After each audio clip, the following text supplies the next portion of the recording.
Imagine you're a child again, enjoying a warm summer day, without a care in the world, just taking in the scenery, not knowing that one day that feeling would be gone, and become just a memory, just nostalgia.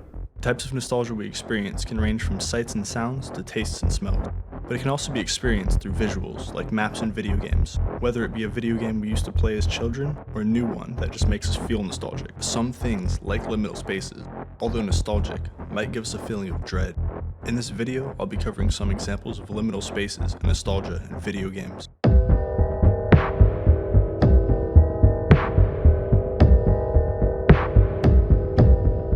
The first type of liminal spaces I want to point out are in older PS2-like games. Games that were fun to us back then, but since have lost that magic.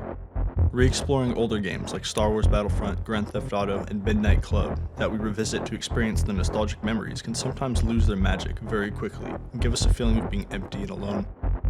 You're unfortunately not the kid you were when these games came out. Now all that remains is just an empty map and a memory of the good times you had. It just feels like an empty void.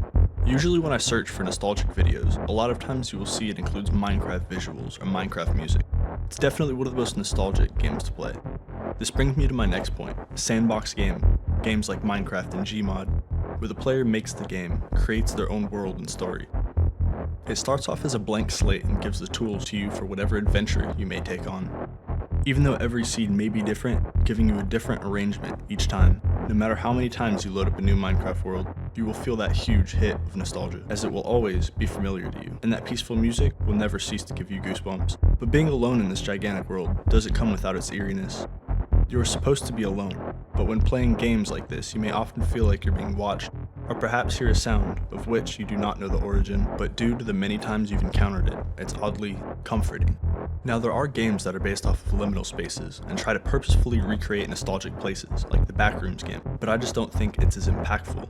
The original Five Nights at Freddy's game would be one of the prime examples of unsettling liminal spaces. Almost every visual in this game is liminal, as it reminds you of a place such as Chuck E. Cheese's you may have visited when you were younger. Just more sinister. And I was gonna say, despite the terrifying animatronics in the game, it's liminal, but they even had those terrifying animatronics at those places in real life. So, I mean, look at it. Who thought this was a good design for children? No wonder everyone has an irrational fear of these things, but Scott Cawthon saw the opportunity and took it to play off everyone's nostalgic fears, which makes these games a great example for liminal horror. And on the other hand, Silent Hill contains some of the most unsettling scenes in video games. The scenery and sound design alone are enough to freak anybody out, and definitely contains liminal spaces. However, what stands out to me the most is a combination of ambience and fog.